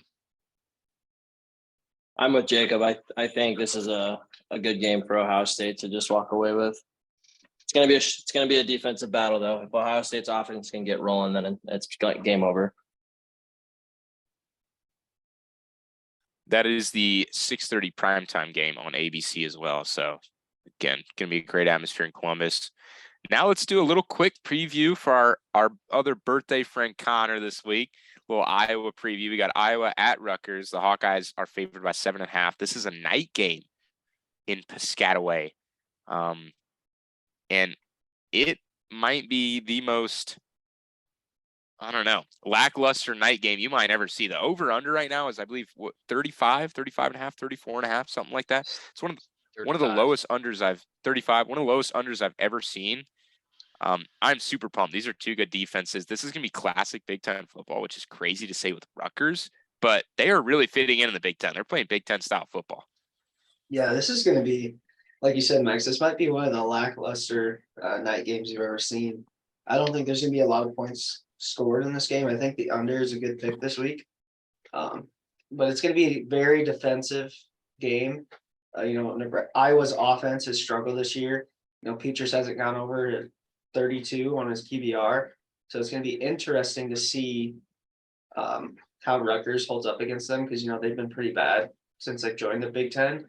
I'm excited for this. I think I will watch this game most likely, but I don't know. I'm interested to see how it turns out. It'll show me a lot about Nebraska's chances versus both teams this year. Yeah, I'm pumped about this game. This is the games that got me upset. It's only Tuesday. I want it to be Saturday night, pizza in front of me, Iowa under bet on, and just watch the circus unfold. I've been loving watching Iowa football. It's going to be a fun one. I think 35, the under is still good. I don't know if Rutgers scores. Yeah, Headley, I like that take. I mean, these are 2 top 10 total defenses in the country. Rutgers is 10th right now. Iowa's 4th. Iowa is allowing right now 2.92 yards per play. I mean, that is ridiculous. 194 yards a game. They never have just one guy on the ball. They have like 3 guys making a tackle. It's ridiculous. Yeah, it is. Like you said, Headley, pumped for this game. I'm pumped to watch some punters go to work, okay, and show off their craft. Man. Troy Taylor for Heisman. I know Connor would have said that if he's here, so I had to get that in for him. Last but not least, super quick, we can get into your guys' game of the week real quick. What are you guys liking? So I have in my notes here, my game of the week is Florida, Tennessee. I really like Tennessee this year. And I don't know. I think it'll be a good game, good SEC matchup. I think any game in the SEC when those teams play, it's normally a dogfight. And I don't know. It's interesting to see because, Tennessee is normally not ranked this high. They were good for a little while, but, they haven't been ranked inside the 20s, I think, in the past couple of years. And then Florida not being ranked coming into the season and, upsetting Utah. I don't know. It'd be a good matchup, and I'm excited to see the outcome. I think there could be a few different options for me. There's a lot of good ones. Florida, Tennessee is great. Minnesota, Michigan State, Arkansas, A&M. They're all really good. I'm going to go a tie, though, if I can do that. A tie between Iowa, Rutgers, and Florida, Tennessee. Because I think Iowa, Rutgers is just going to be a beautiful thing. And Florida, Tennessee is a phenomenal game, and that atmosphere at Knoxville. Literally, it is going to be something else. Those fans, they've been wanting a program like this, kind of similar. Their situation's been similar to Nebraska for a long while, and they finally got a good team. So excited for that. It's going to be a rowdy game for sure. Yeah. My game of the week is going to be a little awkward, a little weird, since it's not a big ranked matchup, but I'm going Duke and Kansas this week. I think this is going to be a shootout, and I think whoever wins is going to finally crack the top 25 in their rankings. So I'm looking forward to that. I think it would have been kind of cool to have game day go there, but I totally understand it going to Knoxville. It's kind of hard to beat that, but yeah, I'm looking forward to that one. I'm going with you guys on this Florida Tennessee game. As much as I bash on the Tennessee fans, they do love their sports and they're going to be going crazy. It's going to be a fun time, but also I want to shine a little bit of light on the Baylor Iowa State game. It's 11 a.m. Baylor, I think, is a good team. They lost to BYU earlier this year. Iowa State could prove themselves. I would like if Baylor won, it'd set up a very fun matchup for Oklahoma State and Baylor next week. Yeah, like I said before, my game of the week is Arkansas, Texas A&M. I would really like to see College Game Day go to Fayetteville for Alabama and Arkansas. I think that would be a good matchup. Yeah, talk about a rocking atmosphere. That would be the case for Fayetteville next week if that's top 10 matchup. Devin, that was a good point about you too. That Kansas Duke game is kind of a battle just to be ranked. Really, that's kind of fun. I'm looking forward to it. Yes, sir. All right, now let's get into our locks, our weekly predictions, our underdogs, and Isaiah, you can take it away here. We have a special guest this week. All right, guys. If you're watching on YouTube, you saw that we had our special guest join earlier. Our buddy Nolan Spiker is joining the podcast this week as our guest picker. Welcome, Nolan. Thank you for joining us this week. Thank you for having me, gentlemen. Feels great to be here. Did not notice to be on YouTube, or else I'd look better. But yeah, no, I'm glad to be here. Some of you have had some horrible takes, but you're my friends. And it's my first appearance on the guest, so I'm not gonna, get too brazen with you. So this is all about. That's what it's all about. I'm surprised you guys don't have Brad sent me all the games you guys are talking about. And I'm like, you guys aren't even talking about Washington versus Stanford. All right. Stanford went toe to toe with USC and y'all just don't want to include them. Like, that's not a good game. Like Washington. We'll get there. I'm just saying, like, it's not on the list that I was handed. I'm kind of sad. I think you guys are missing some spots here. Maybe that's why you should bring me on as a full-time person. Maybe make it Power 7. Who knows? But if we're just going down the list that I do have, and I got to get going, that's why I'm talking fast because you boys got. Wait, Spike. We'll go through the predictions. Oh, yeah. Oh. We'll all do it We'll run together. through them. We'll each pick. We'll each pick. Right. Each you're pick. good. Hey, Spike, you got some airtime here. Okay, let it. Yeah, you got some I need airtime, bro. I got airtime. Spike, I tomorrow. would like to let you know flight. this is the biggest pick slate that we've had so far. So It is. It's not big enough. As any ex-girlfriend will say, it's never big enough. All right. Oh man. All right. This is why we brought him on. I did have USC and Stanford as my second pick for game of the week. I think that's going to be a really good one. I'm excited to talk about it here soon. Stanford, Washington. Oh yes, Stanford, Washington. My bad. Excuse me. All right, Isaiah. Okay. Well, Making up fake games. Spike, you got the order by the way for the picks. Yeah, I got the order. Okay. let's get into it. You got a lock, right? Oh yeah. Okay. So we'll get into our first. We're getting our first pick here. We got our locks of the week. And I guess I'll get things started off here. I have an interesting lock, and I'm really liking it. I have the Kent State Georgia under. So the over/under for Kent State and Georgia is at 62 points. I think that's way too high because I don't think Kent State is going to score on that Georgia defense. And if they do, maybe they get a field goal, which in turn means I don't think Georgia is going to score 62 points or 59 points. Georgia's 3 games this year, they won 49-3 against Oregon. Then they won 33-0. And then they won 48-7. All of those hit this game's under.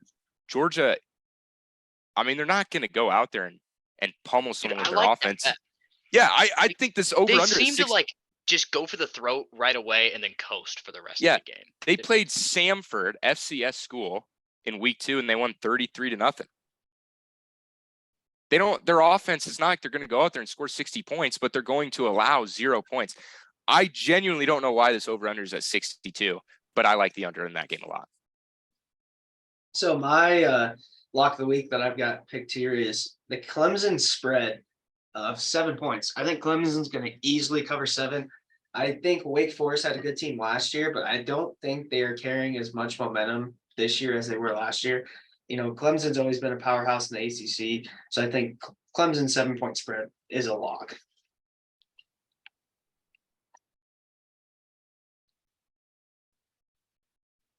It's always Headley, man. I feel Dude, like I it's swear, Headley. it's I always always Headley. forget we do the order.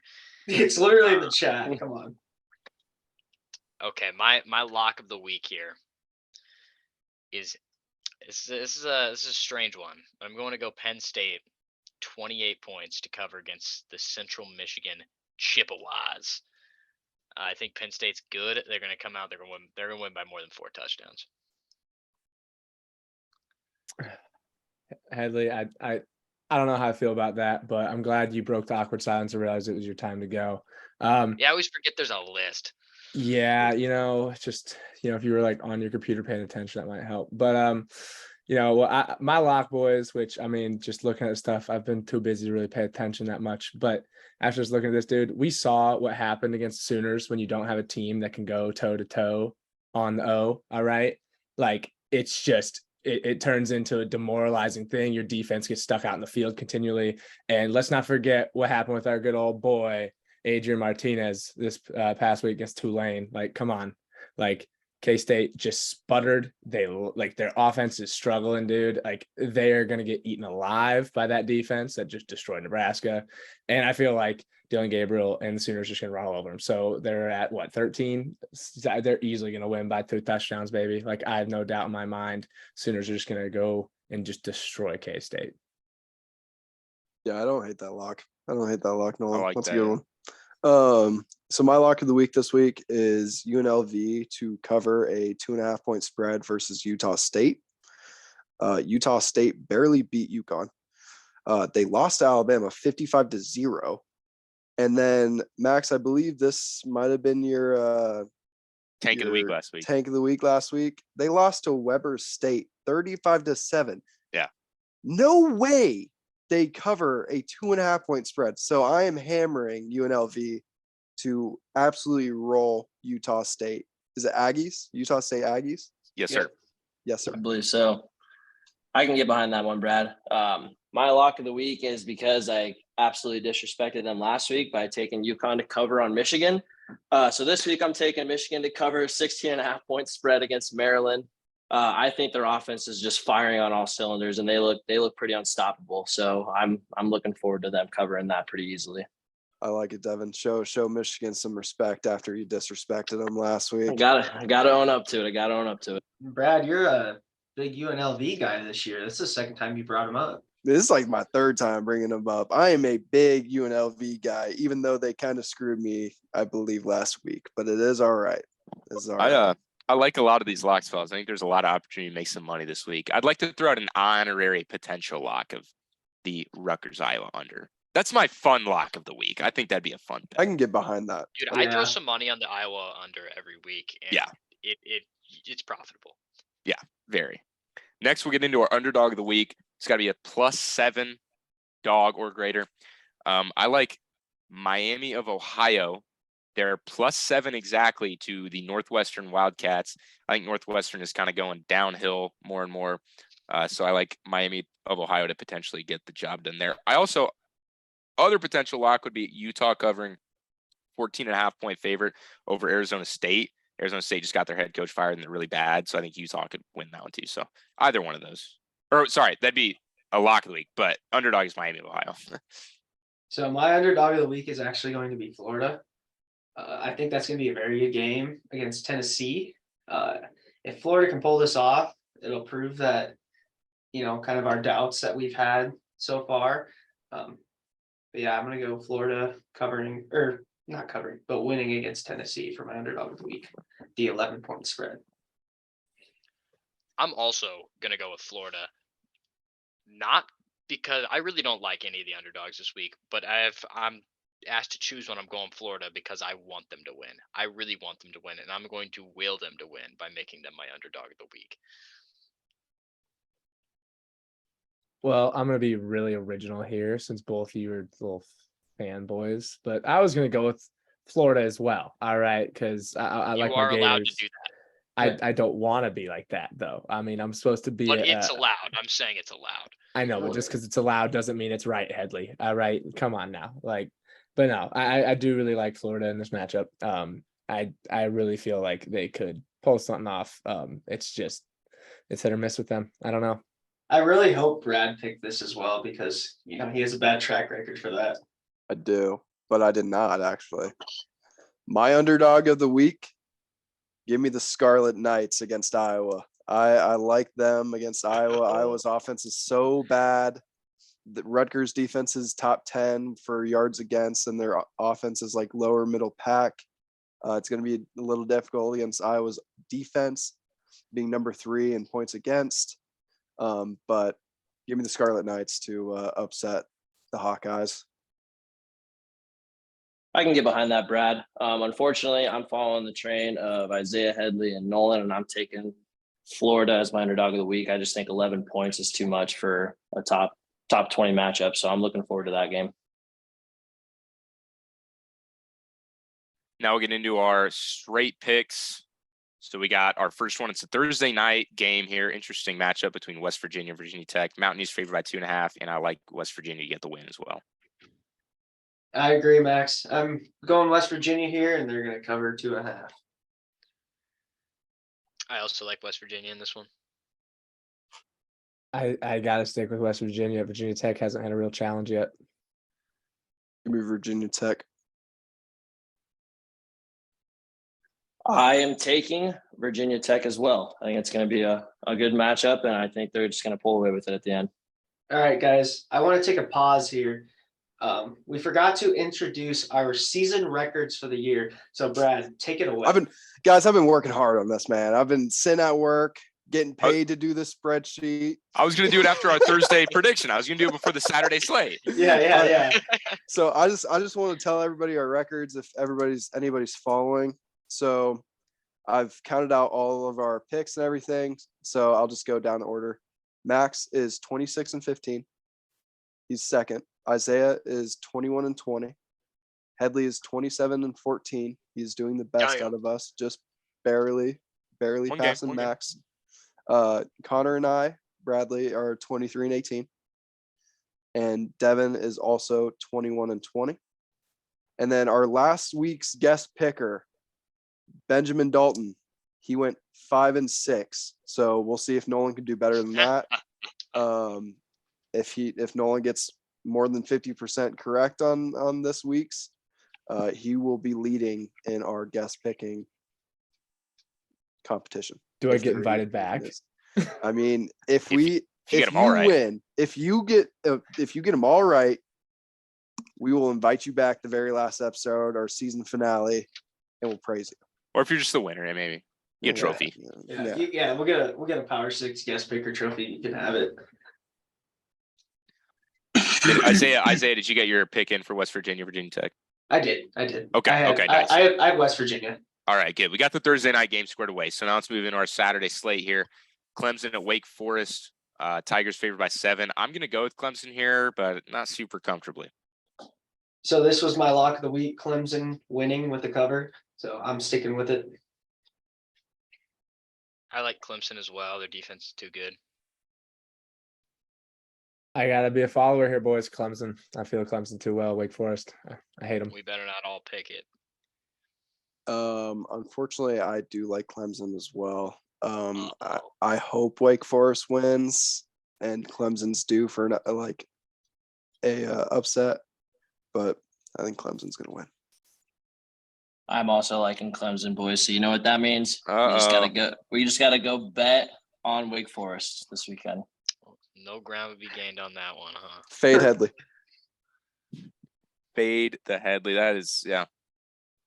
Next pick we get into, Baylor, Iowa State. This is a tough one, guys. The Cyclones favored by 2.5. It's in Ames. I've been going back and forth on this one for a while. Give me Baylor. Yep. I'm taking the reigning Big 12 champion, Baylor, in this game. Ames is going to be as rocking as Ames can get on Saturday. Go State. I gotta agree with my uglier looking counterpart here, Headley.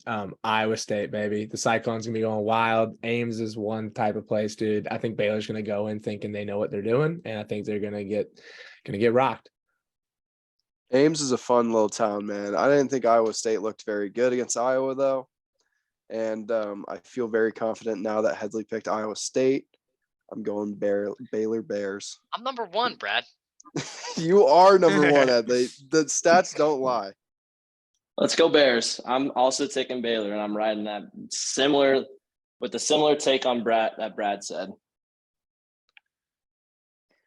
Next game, Duke and Kansas, the honorary game of the week in all of our hearts, really. I like the Jayhawks all the way in this one. Got to do it. I got Kansas, and I think they're going to cover 9 points. I got Kansas as well, man. I don't want to buy into the hype, but I'm going to have to for the sake of the picks. All right. If we play the clip from last week, Headley said, "You will never catch me picking Kansas this year." Dude, listen. He literally said that last week. I found out I'm number 1 now, so I have to keep it going. Yeah. Kansas is going to win this game. I doubted them all March when they won the tournament, and I've doubted them all football season. They keep on winning, so I'm going to be the one that flips the switch for Kansas. See, I can't follow with you guys because I can never go back on my Blue Devils. I know it's because of basketball, but I just hate Kansas too much. All right, like rock chalk.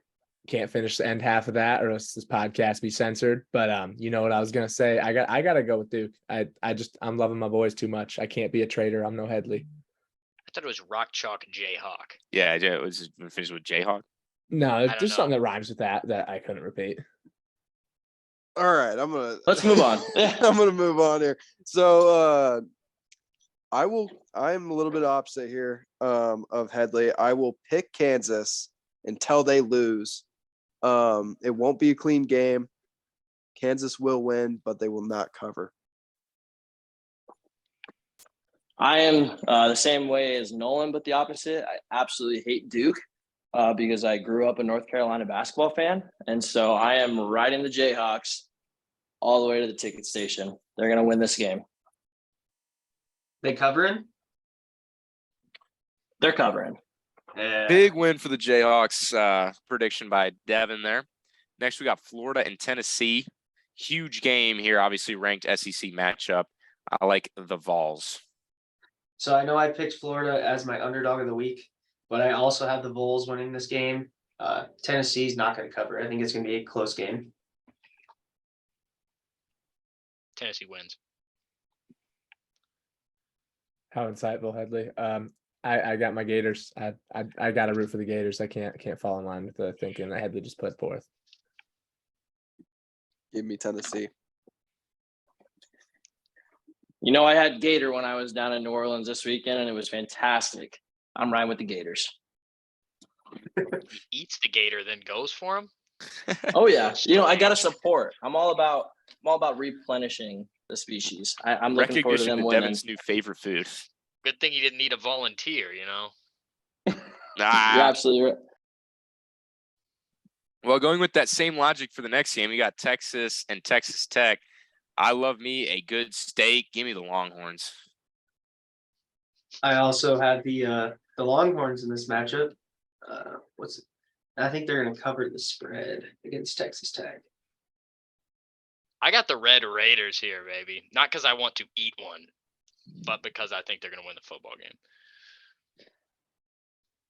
Now, see, I may be a little biased, but I gotta rep my boys down in Lubbock because they got nothing better to do. All right, I like my Texas Tech, I like my Red Raiders, and also horns down. As an actual Nebraska fan, for you to actually even say something positive about Texas disgusts me. All right, if anyone else in here says anything positive about Texas, I know where all of you live. I will come to your houses.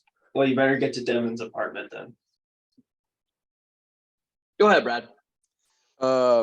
Yeah, so since we run a professional sports media company, I am gonna go Texas here, but it will be closer than we think. Still horns down, but I am going Texas. I owe a lot of my credit to liking Texas due to the part that I live with a Texas fan. And my roommate's an incredible guy. It's hard to see what he went through these last couple of years. And so I've been really high on Texas this season. And I'm going to still be high on Texas. I think they're going to get it done. I don't think it's going to be very close. I think Texas is going to cover pretty easily. So Devin's only saying high things about his roommate because he's in the room. He is actually not in the room. But what kind of person would I be if I picked Texas to beat Alabama and then turn around and said they were going to get beat by the Red Raiders? That's a good point.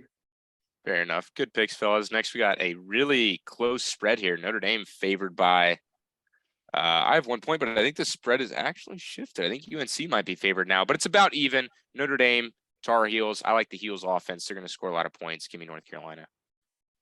This game was really hard for me to pick because, North Carolina coming out week 1, scoring as many points as they did.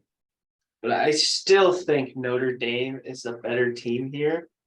So I'm going to stick with my pick that I had originally, and I'm going to go with Notre Dame to win this game. Yeah, I agree with Isaiah. I'm going with Notre Dame. North Carolina, they got a good offense, but Marcus Freeman is a defensive mind. He's going to shut that down. And North Carolina's defense is pretty awful. I think App State scored 60 on them. So I got Notre Dame. See, this was also a hard one for me. But I mean, as much as I did hate Mac Brown for his time at Texas, I mean, what I see him do at North Carolina, that offense is just so explosive. But at the same time, Notre Dame hasn't given me anything really to work with so far this year. I mean, they really haven't. So it's typical Notre Dame, but almost in Oregon fashion, where usually Notre Dame is in Oregon fashion, where it's like, oh, we play good, and then we do something horrible down the stretch, and we just end up flailing out. And this year, I feel like they've already shown that they're not meeting the hype. So I mean, I feel like North Carolina might pull out a win here and just make Notre Dame fall even further from the grace of that. They're not back. Yeah, Notre Dame has been really not good. They haven't been Notre Dame this year. But I'm going to go Notre Dame with that logic. So I don't like UNC. I just don't like Mac Brown. So give me the Fighting Irish. I'm a North Carolina guy. It's going to be similar to my pick against Duke and Kansas. I think North Carolina is going to win, not because I love North Carolina football. They've never been a super solid program.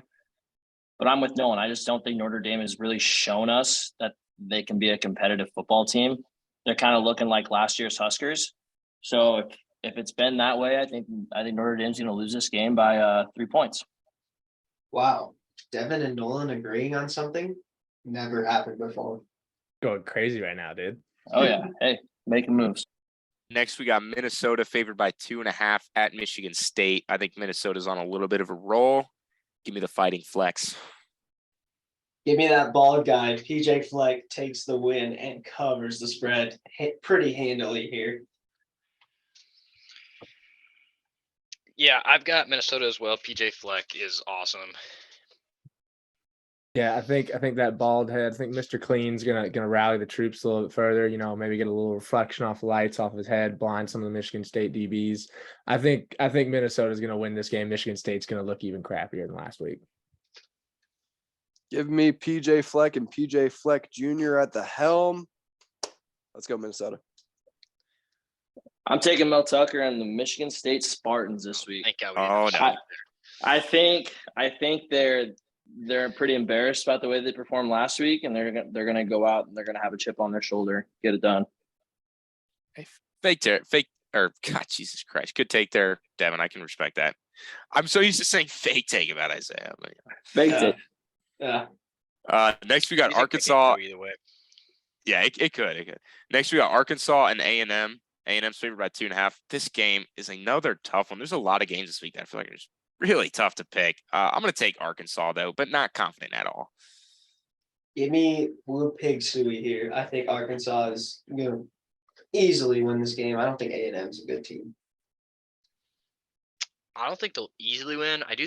I'm going to take Arkansas. If they were at home, I'd be a little bit more confident. But the fact they're on the road, I'm not sure, but I think Arkansas is a better team. Yeah, just by looking at this, I mean, I don't know. I mean, I know A&M was coming in with all this big hype this year, and I know that Arkansas is, showing a little consistency, a little more consistency than them so far. I was really unconfident about this matchup, but I'm gonna go Woo Pig Suey, just because I like my Hogs. So I like Arkansas in this matchup, mostly because I don't like Texas A&M. And on top of that, I really want College Game Day to go to Fayetteville next week. I don't know if I've said that already. Maybe 3 or 4 times. You might have mentioned it just once. Might have mentioned it. Might have been my game of the week, but it is what it is. I also have Arkansas this week, but kind of looking through and what we've talked about, this is probably the game I'm least confident in. Texas A&M did just start a different quarterback last week, and they were able to get the win. So with another week of practice, maybe they're able to get some things going on offense to actually get some touchdowns and put up a good score on the board. I do think Arkansas is going to pull away with it, but it's going to be a close one. Next, we get into our spread pick of the week. Vanderbilt goes to Tuscaloosa in a night game. Alabama's favored by 40 points. I can't believe I'm going to say this, but give me Vanderbilt to cover. Alabama's covering. Nothing else I need to say here. I also think Alabama's going to cover. much as I hate Nick Saban, dude, it's Vanderbilt. Like, do you guys not remember what you said in your first episode talking about how bad Vandy is? Come on, like as a program, and they're going up against Bama. Dude, this isn't baseball. All right, Max, I'm sorry, I can't agree with you here. Like, Bama's definitely covering, dude. Like, there's no doubt about it. Vandy was bad. They're 3-0 now. They're covering. 3-1 now. They're covering. Who'd they lose to? Wake Forest. They lost 45-25. They're 3-1 now. They're covering against Alabama. Come on. Good take. I think Alabama's covering pretty easily. Fair enough. I think the Commodores can catch the Tide off. They can catch them not prepared for that game. I think Alabama's going to be overlooking that and looking forward to the next week against Arkansas. Maybe. Next, we got Wisconsin, Ohio State. Nothing to say here. I like the Buckeyes. I like the Buckeyes here, but I'm going to give some respect to Wisconsin. I do not think Ohio State's going to cover 18 points. I like Ohio State to win and cover. Yeah, give me the Buckeyes covering. Ohio State, nothing else to say. I'm with the Buckeyes all the way. Simple enough there, fellas. Next, we got K-State at Oklahoma. Whoever had this spread as their lock, I don't mind that at all. I do like Oklahoma big here, covering that 13 points. I agree. I think Oklahoma's going to cover. Taylor Martinez, or not Taylor. Adrian Martinez is a bad quarterback. You're not the first one to do that, Isaiah. Don't worry. Yeah, I was never high. Like after the first 2 years Adrian was at Nebraska, I was never high on him. So I think Oklahoma covers easily after seeing them what they did against Nebraska.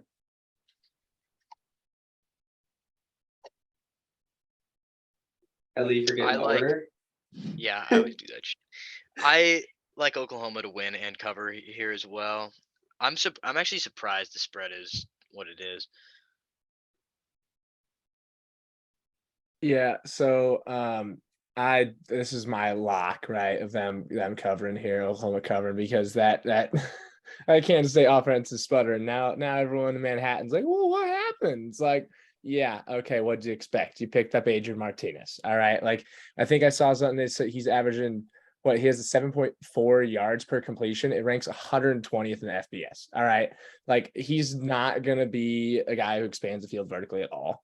We all know that, being Husker fans, at least seeing it the past few years. Like OU is just going to do what they did in Nebraska. They're going to stop them on defense and they're going to turn around and just destroy them on their offense. So I think Spencer Petras almost has a better QBR than Martinez does now. So Pretty he's close. continuing to improve. It's getting closer. I think Martinez is sitting at like a 48 or something around. He was like the 5th lowest when we looked at it last week. I think the Kansas State Wildcats are screwed. They are absolutely going to get demolished by Oklahoma. Although Nebraska looked really bad and we made them really, really good, Oklahoma has a fairly good team, and they want to be in the playoffs. So I think they're gonna roll the Wildcats. I agree with Brad here. I think they're gonna roll K-State. I want them to do that partly in because of Martinez. I'm sure he watched that Husker game and was like, damn, I'm looking forward to getting Oklahoma next week so we can show them that I'm much better now. And I think they're gonna get rolled. Still an Adrian Martinez fan. Adrian, if you're listening to the pod, hit me up. Sorry, guy. Saw you at a bar one night in Lincoln and you just weren't very nice. That's rough. It's personal. Yeah. Hey, fair enough. That was a big upset we didn't get into. But yeah, Tulane over K-State. That was tough look for the Wildcats. Next, we got Hawaii and New Mexico State. New Mexico State favored by 5. This is potentially a matchup between the 2 worst FBS teams. It's almost unfair that we're picking this and someone might get this wrong because of just how bad this is. I am going to take New Mexico State, but I don't even know. Yeah. Yeah, like Max said, these are like the 2 worst teams in FBS right now, besides Nebraska. But I'm also I'm going New Mexico State here, but the 5-point spread, I don't know. Like somebody's gonna get this right and somebody's gonna get this wrong. Like there's no right pick, I feel like here. Well, that's how the game works. That's how betting works. Okay, no, but like still, I still don't think there's like there's not a confident answer here. Someone will probably win the game. The way I'll put it is there will probably be a loser to the game too. It's hey, just let me leave. It's very unfortunate that this might count against someone's record. But anyway. Yeah. In better words. Now that Isaiah's pointed that out, I'm very confused because I don't know if a draw is in order, but I have watched New Mexico State this year, and their quarterback did not look very good. In fact, I was looking at the live bets, and for the second half, his over/under on pass yards was, I believe, 50. So I don't think New Mexico State can score, but then again, will Hawaii score? Who knows? I'm going to go Hawaii. I like how Isaiah did his little dad walk away from the chair and then back into the chair. That was funny. It's like he's already 40. But no, okay, hot take here. All right, we got Hawaii, New Mexico State, like you said. Hear me out. I feel like even though it's highly unlikely, I feel like Nebraska still finds a way to lose this game. All right. And I don't know which coach goes next, but I feel like Nebraska, even being on the bye week, they somehow get involved in this game and lose. But all jokes aside, I think New Mexico State, these teams are going to be pitiful to watch. I'm just going to go with New Mexico State, dude. I just want it to be over with. It's like watching Huskers on Saturday. Just first quarter, the Kool-Aid goes out, and I just want it to be done. So I actually had New Mexico State first, and now I'm having a change of heart. Give me Hawaii.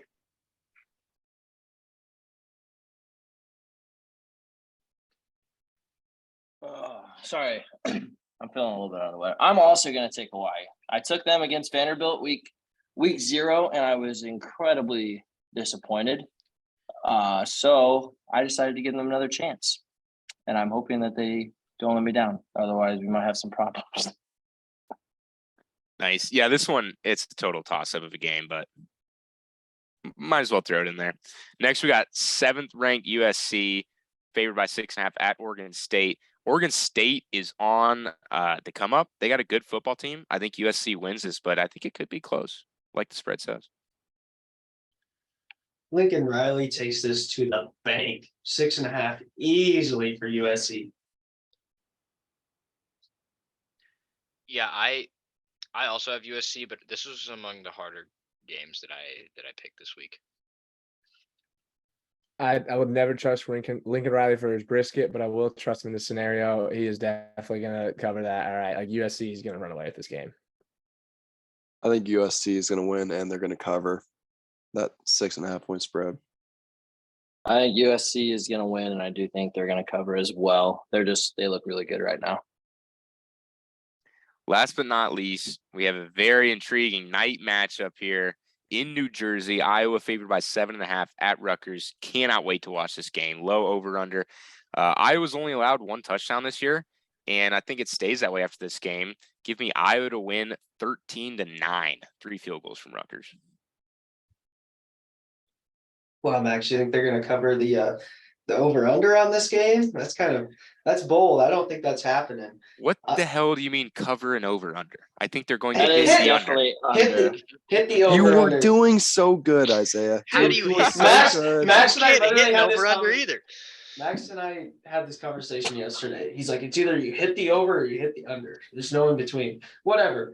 All right. I have Well, I could Draw. push, but okay. I mean, even though it's hard to push because it's like 36.5 right now, isn't it?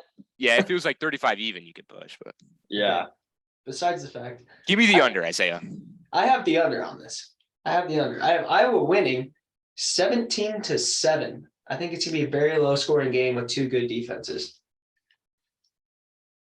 Let the record be known that Max's score still adds up to less than what your score did, Isaiah. And you were saying he's taking the over. He had 31-9. He No, said no. 13-9. 13-9. Oh, I thought you said 31-9. No one's scoring Isaiah 31 in that dyslexic now? game. Oh, well. I was no wonder everyone was so confused. Jesus. Isaiah. Oh, No, man. dude. All right, Hadley, you go ahead. Dad I walk got number Iowa 2. winning, and I think it's going to be a funky score. I think it ends up being 22-6 Iowa. Yeah, I don't know if I'm gonna make a score prediction on this game because neither of these teams know how to do that. No, neither of these teams know how to do that. But speaking of pushing, if you looked at Devin's face, he looks like he needs to push. But yeah, I really don't feel like I could really make a judgment about these two teams based on their offense. It's almost criminal to even consider their teams having an offense. Their defenses are great; they're stellar, no doubt. And it's fun to watch people actually hit because Nebraska doesn't tackle during practice. At least these teams obviously do. So I mean, I have Iowa winning this. It's gonna be a bloodbath, dude. And I mean, and Rutgers is already running red, dude, but it's gonna be getting pretty red in there. All right. Give me Rutgers. Give me the Scarlet Knights. The score is going to be 17-10. Spencer Petras is going to have a 5 QBR. He's going to be awful. The offenses are going to be both awful, and the defenses are going to be fantastic. It's going to be such a defensive game, and the under is a for sure hit. I wouldn't say it's my lock. I wouldn't say it's my lock by any means. I'm not like that. I ain't like that. Right, what about the But punters? it's pretty good. What's his name? Taylor? Tory Taylor. Tory Taylor. I was about to say Tony Taylor for some reason. The Heisman Tory candidate? Taylor. Brett, what do you define a for Heisman sure candidate. hit compared to a lock? Like I don't want to say it's a lock, but it's pretty close to a you lock. can't be saying a for sure hit. and Brett, what it's was your not a lock for the week? My lock of the week. Let me double. Oh, UNLV to cover Yeah. Utah Okay. State. I feel that's a lock. That's a lock. Come on now. I also am not going to disrespect Iowa like I did last week, so that's why I'm also not saying it's a lock. But the under is pretty close to being a lock. I made sure to write that all down, Brad, so we can come back next week and talk about what was wrong and right. Yeah. But Rutgers. I'm taking Iowa this week. I'm also taking the under. I think it's going to be a score of 10-3. I think it's going to be a pretty low scoring game, pretty boring, pretty similar to what we saw when they played SDSU. I like that. I like any weird low score prediction. I really want to see 5-4. That's the dream. That's the Iowa dream this season, is to see a game end 5-4. That would be so cool. Wouldn't that 3 periods of play and it's 5-4? That would just be awesome. I'd love to see it's like 4-2 and then someone gets a game-winning field goal. That'd be so cool. That would just be awesome. That would be nuts.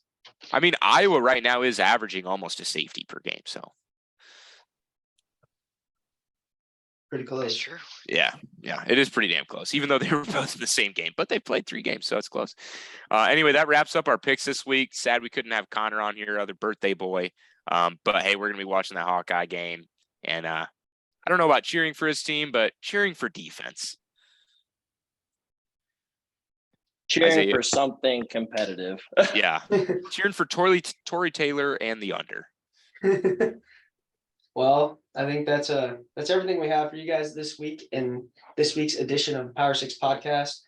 We appreciate every one of you for tuning in each week.